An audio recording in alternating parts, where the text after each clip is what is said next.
Good evening from Galactic Public Radio and NC. I'm Spencer McDunn, and these are the top headlines from around the known galaxy. The Dredger clans, once an obscure curiosity, are becoming more influential in galactic politics. For the latest, we go to Smooth Furnace in the Pegasi sector. Thanks, Spencer. The Dredger clans, who have for centuries been recluses, self-exiling to the fringes of human-occupied space, are now at the center of human events, and the reactions of the two most prominent clans to that newfound prominence are somewhat at odds. On one end of the spectrum, the Blue Viper Club seems to be ready to align themselves with one of the galaxy's major players. They have entered into an agreement with the Kumo Crew Criminal Syndicate to produce and distribute Helix, their proprietary recreational pharmaceutical. Arch-Corsair K. Valentine, representing the Kumo Council, told the media, quote, "Helix will change lives across the galaxy.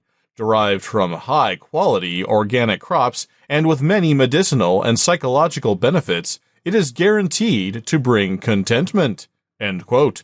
On the other end of the spectrum, the Scriveners clan, who located the 200-year-old megaship Hesperus, has prematurely abandoned their discovery. Commentators have propounded a number of theories explaining why the Dredger clan has left valuable salvage unharvested, but the most prominent is that they simply grew tired of the scrutiny and constant presence of independent commanders near their ship. But one alternate theory has security analysts concerned. The Scriveners' so-called knowledge core could have contained additional information regarding early Thargoid contact with humanity, and the Dredgers may have found something on the Hesperus that made them run toward something rewarding, or away from something dangerous. One defense analyst told GPR, quote, "Whatever their motive, they bear watching, because they've been out farther, for far longer, than any of us have." End quote. From the Pegasi sector for Galactic Public Radio, I'm Smooth Furnace. Thanks, Smooth. Federal and imperial governments are facing difficult domestic situations, up to and including open rebellion. Federal President Zachary Hudson faces another tough round of questions in Congress after the succession of 4 federal factions last week. The victory of Azalaju Free Faction over federal forces controlled by Niche Inc. inspired a number of copycat rebellions, causing several systems to declare their independence.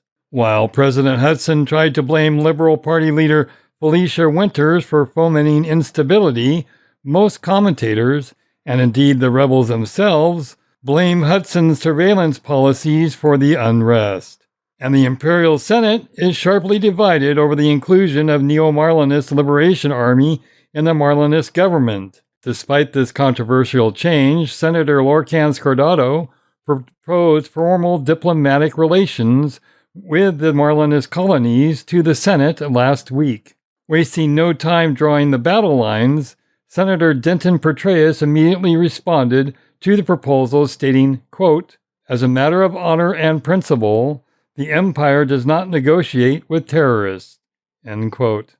Finally, in local news, Guard Frequency Response has opened a new branch office in the Kista system.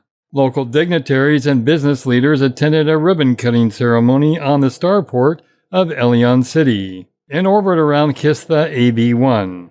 Guard Frequency Response Deputy Assistant Director Richard Clemens, in remarks at the ceremony, told the media, quote, "While we were saddened to hear about the downturn in fortunes of the independent Badeo Labor Party in this system, Guard Frequency Response is happy to step into their shoes.